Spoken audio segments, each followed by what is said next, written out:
Ini berdasarkan, survei ya, yang dilakukan, berbagai macam lembaga itu ternyata, eee, top 10 startup mistake ya. Nah jadi secara, team building itu punya journey seperti ini ya, team building itu.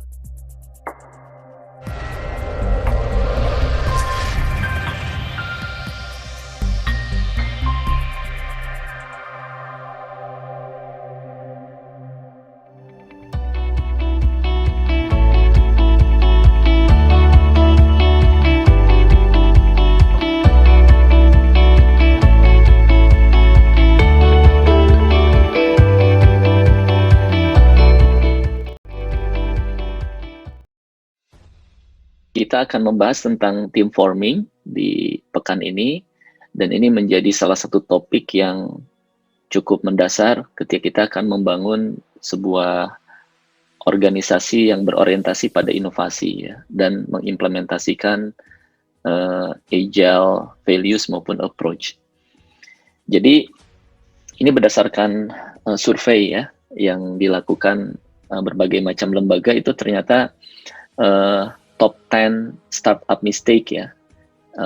Startup ini konteksnya tidak hanya perusahaan perintis atau perusahaan berbasis teknologi, atau apapun ini, bisa institusi, lembaga, tim yang baru pertama kali terbentuk. Itu ternyata nomor satunya ya, hampir 36% itu penyebab kegagalan tuh karena building something nobody wants ya. Mereka membuat sesuatu yang tidak dibutuhkan oleh usernya ya. Ini yang pertama nih.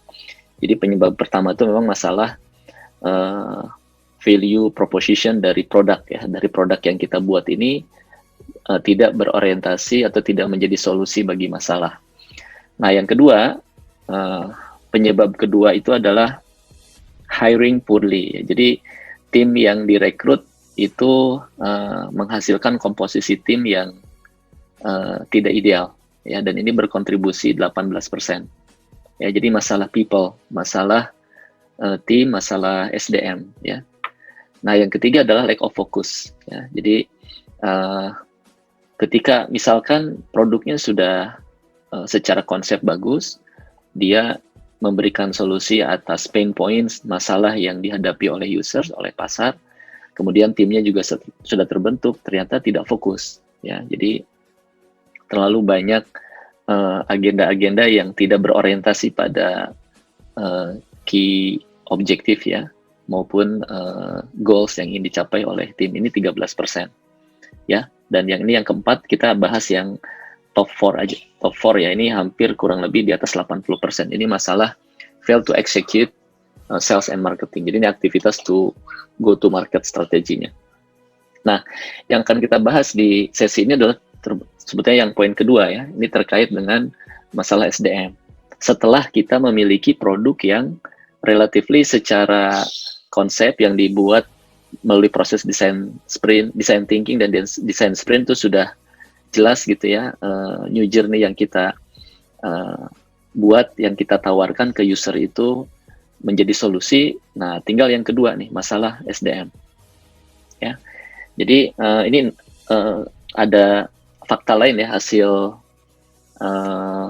temuan juga dari Harvard Business School, sekitar 65% dari kegagalan tuh ya, padahal dia punya high potential startup ya, produknya itu punya potensi yang sangat tinggi, itu terkait karena masalah orang ya, 2/3-nya ini sangat signifikan.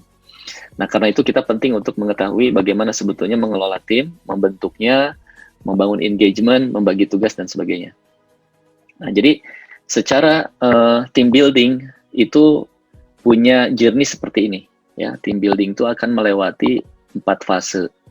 Kita lihat di sini ada 2 sumbu. Pertama adalah team effectiveness, yang kedua team performance. Ya. Nah, 4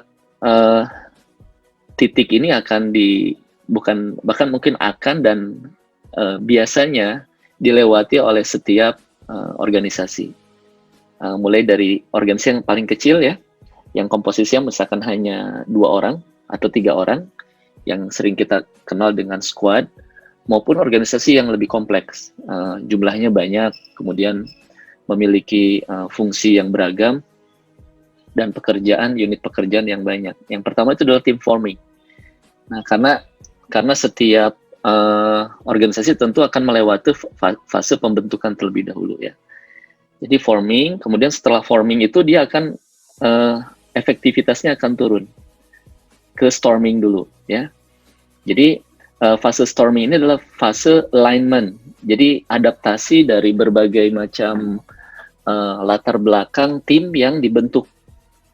Ya, jadi ketika fase-fase awal, ketika kita membentuk sebuah tim, baru dibentuk gitu ya, seminggu, 2 minggu, masih belum connect satu sama lain, itu harus dimaklumi ya, itu sesuatu yang wajar. Jadi, dan itu akan melewati fase storming ya, storming ini kan badai, jadi ada chaos di situ, ada perbedaan pendapat, ada konflik, dan sebagainya ya. Nah, namun sebuah organisasi yang efektif itu dia akan cepat melewati fase storming ini dan kemudian masuk ke fase norming. Ya, dia sudah mulai normal di sini dan sudah mulai naik performance-nya. Jadi capaian-capaian tim itu sudah ada progres, kemudian sudah menghasilkan produk gitu ya. Kemudian menghasilkan kalau produk itu sudah direspon oleh user, sudah ada yang nonton, ada yang download, ada yang pakai, ada yang feedback gitu ya, itu ke norming. Nah, ini fase ketiga. Dan terakhir adalah performing ya. Setelah kondisinya normal gitu, kemudian barulah akan menghasilkan sesuatu. Nah, fase storming ini sebetulnya yang paling menantang, paling challenging karena ini sangat terkait dengan sejauh mana fase forming ini bisa kita bentuk sesegera mungkin dan seefektif mungkin, setepat mungkin orang-orangnya. Karena semakin baik ya dalam fase forming ini, fase stormingnya ini akan bisa dilewati dengan cepat sehingga dia cepat-cepat masuk ke fase norming dan kemudian performing.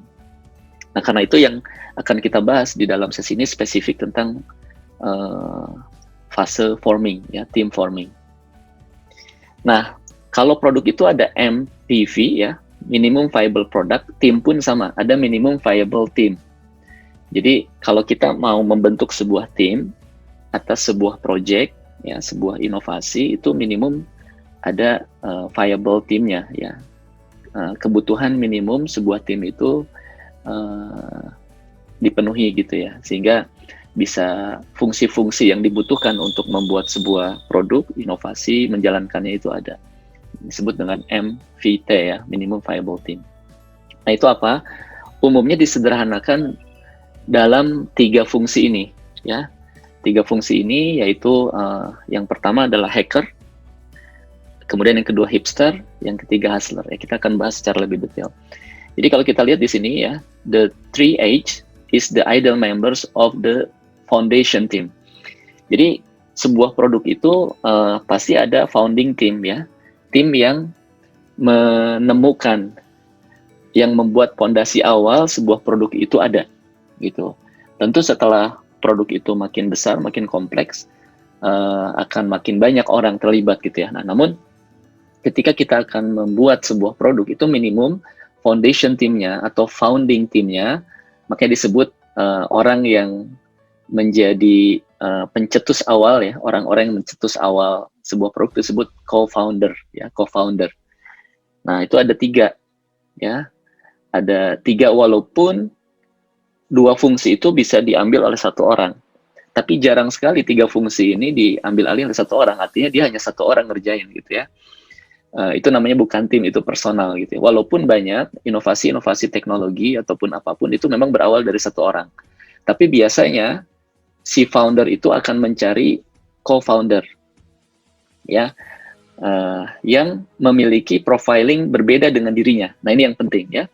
Jadi kalau kita punya ide, kita punya, wah ini kayaknya saya punya solusi nih atas pain points ini, atas masalah ini saya punya solusi nih. Kita harus mengidentifikasi dulu, sebetulnya kita masuk ke profiling yang mana? Hacker kah, hipster atau hustler? Misalkan kita termasuk hacker ya, maka co-founder itu idealnya adalah hipster atau hustler. Atau dua-duanya, kita langsung cari 2 orang yang lain yang melengkapi profiling di co-founding team gitu ya. Nah, siapa mereka? Jadi hacker itu ini berorientasi pada produk ya, nggak harus selalu produk digital, nggak harus selalu produk teknologi, pokoknya apapun yang ngerti produk. Jadi dia ngedevelop gitu ya. Jadi dia ngerti kalau sebuah produk itu ada bahan bakunya, terdiri dari apa saja, ketika digabungkan jadi apa, bagaimana meramunya, kemudian ketika interaksi antar bahan baku itu menjadi sesuatu yang baru, kemudian menghasilkan suatu efek yang baru, itu termasuk hacker ya. Jadi hacker ini memang umumnya istilah yang berhubungan dengan dunia informasi teknologi gitu, teknologi informasi atau IT. Tapi dalam konteks yang lebih luas, dia adalah yang ngerti produk secara detail gitu ya. Jadi produknya kan konteksnya bisa apapun, bisa produk makanan, produk kosmetik, produk jasa. Orang yang ngerti jasa atau produk itu adalah hacker. Ya. Nah, yang kedua hipster ini adalah orang yang ngerti consumer journey atau user journey. Jadi beda dengan hacker ya. Hacker ini dia biasanya kalau di dunia chemical tuh dia ngerti formulanya gitu ya. Nah, namun kalau hipster ini dia yang memahami bagaimana si pengguna itu berinteraksi atau menggunakan produk yang dibuat ya. Makanya ini dia seorang desainer. Ya, desainer. Jadi dia yang memahami bagaimana perjalanan seorang user itu ketika mulai mengetahui, kemudian mencoba, kemudian punya experience, kemudian dia ngasih feedback dan kemudian melakukan repeat atau retention gitu ya. Nah, makanya ini biasanya berhubungan sama dunia consumer marketing ya, orang yang benar-benar ngerti journey-nya consumer atau user.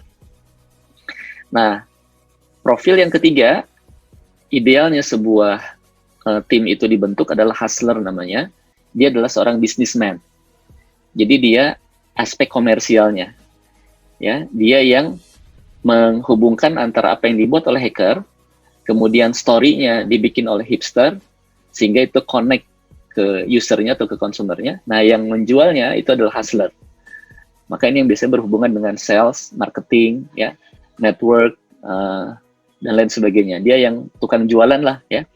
Jadi ini yang tukang bikin, ini tukang bikin produk, ini yang bikin story-nya, bikin packaging-nya, kemudian narasinya, copywriting-nya, bagaimana menerjemahkan kebutuhan si user konsumen itu ke dalam produk, solusi dari produk itu, dan yang ngejual ini adalah hustler ya. Jadi seperti itu, hacker, hipster, hustler. Jadi satu orang itu bisa tentu punya irisan-irisan satu sama lain ya, namun strength point-nya itu harus clear, dia di mana. Nah, ketika kita akan membentuk sebuah tim, idealnya komposisi tim itu 3 orang idealnya ya, dan masing-masing orang itu punya profiling yang berbeda-beda. Bagaimana kalau nggak 3 orang, 2 orang? Nah, keduanya itu harus jelas bedanya gitu ya. Misalkan dia hacker dan hipster, nah hustler ini mungkin dipegang sama hipster gitu. Atau dia hacker sama hustler, nah hipsternya ini sama si hustler. Atau sering juga ada yang hacker ngerti produk, dia juga jadi hustler, dia juga bisa tukang jualan. Biasanya itu produk-produk yang spesifik ya.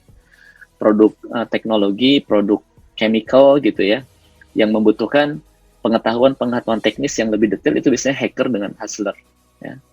Tapi intinya begitu ya, ini 3 profile. Nah, bagaimana kalau seandainya kita mau ngajak orang tapi kita mau ngukur orang ini jenis apa? Nah, ini ada tools ya yang bisa digunakan, yaitu namanya talent mapping ya. Itu bisa kita bisa mengidentifikasi diri kita atau partner kita atau co-founder kita dengan mengisi temubakat.com ya. Itu ada namanya ST30, itu tipologi talents, ada 30 jenis. Nah, kalau kita coba mapping ya, hacker itu adalah yang memiliki cluster thinking, elementary, sama technical ya. Jadi kalau ada orang yang cluster strength-nya adalah thinking, itu most likely dia adalah seorang hacker. Atau elementary, atau technical, itu dia seorang hacker. Atau kita bisa menduga co-founder kita itu dari sisi dia kuat dari sisi apa. Misalkan dia tukang menganalisis sesuatu, ya berarti dia masuk ke tipologi analis, clusternya thinking. Atau dia seneng kalau misalkan ada sesuatu tuh dia bisa tahu, oh ini ada kesalahan nih, kurang ini harus di, dan itu multi controller. Dia masuk ke technical, ya. Nah, termasuk juga ini hipster itu masuk ke cluster servicing, reasoning, sama generating idea. Khususnya generating idea, ya, karena dia harus mampu mendesain journey dari si user atau konsumennya itu dari awal sampai kemudian dia mencapai goals-nya dengan journey yang baru lewat inovasi yang dibuat. Ya, dia seorang strategis, visionary, dia bisa merumuskan strategi, ya, kemudian tahapan-tahapan seperti apa. Nah, tipikal hipster ini biasanya adalah tipe yang bikin business plan, ya, kemudian bikin financial planning, dia yang ngerti struktur biaya, struktur harga, untungnya berapa, terus kemudian gimana tahapan-tahapan menuju si perusahaan itu untung misalkan, ya, dan sebagainya. Ya. Nah, sedangkan hustler ini dua cluster yang penting ada di orang hustler itu adalah networking sama headman. Ya, networking ini umumnya dia adalah seorang educator, motivator, ambassador, communicator. Karena ini berhubungan sama orang lain kan, ya. Dia biasa berinteraksi dan berbicara dengan orang banyak. Dan yang kedua headman, ranger, commander, mediator, seller, selector. Ya, jadi dia punya leadership untuk memimpin orang dan sebagainya. Ya, jadi nanti kalau seandainya kita sudah punya tim, kemudian kita ingin identifikasi tim yang ada ini masuk ke profiling yang mana, hacker, hipster, atau hustler, kita bisa identifikasi lewat cluster sama tipologi talent mapping ini, ya, dengan mengisi temubakat.com. Nanti akan keluar hasilnya. Dan kita bisa mapping balik ke sini. Ya. Nah, jadi kalau 3 jenis profile founder itu ada, ya, maka sebetulnya ketika akan membuat produk itu bisa dipastikan akan cepat jadi, ya. Jadi kalau dia produk teknologi, hacker itu yang engineer-nya, yang bikin coding-codingnya, ya, segala macam. Hipster tuh justru yang bikin namanya user experience, itu tampilan antar mukanya, user interface. Jadi klik ini, nanti dari sini ke sini, dari sini ke sini, ini harus ada isi ini aja, karena dia yang paham masalah yang dihadapi oleh user itu apa. Ya, sama kemudian setelah jadi produknya, ada yang jualin, ya, ada yang mengkomunikasikan ke publik, ke halayak yang lebih umum. Dia growth hacker, ya, yang mampu memecahkan pertumbuhan. Ya, jadi 3 fase awal dari sebuah produk itu setelah di launch itu akan langsung jalan kalau 3 ini ada, ya. Pertama yang bikin prototipe-nya, kemudian yang menyempurnakan UX-nya sehingga people, ya, orang tuh akan senang, orang akan nyoba, dan yang ketiga yang jualan, ya, yang mengakuisisi usernya dan kemudian men-scale up. Nah, kalau dalam sebuah organisasi, ya, CEO tuh biasanya hustler, ya. Hustler tuh kebanyakan orang sales marketing karena dia yang akan berinteraksi dengan dunia luar dengan banyak orang. Kemudian CPO atau CTO itu biasanya ini adalah hacker karena yang ngerti produk, ya. Sedangkan hipster tuh biasanya yang berhubungan dengan operation, ya, marketing, customer success, finance ini biasanya juga di handle sama hipster, ya. Tentu dalam tahapan berikutnya ketika produknya makin berkembang, makin besar, nanti akan semakin spesialis lagi, ya, dan fungsi hipster, hacker, hustlernya itu akan makin lebih banyak, lebih spesifik gitu. Ya, namun CEO itu umumnya adalah seorang hustler, ya, walaupun seorang hipster bisa, seorang hacker juga bisa.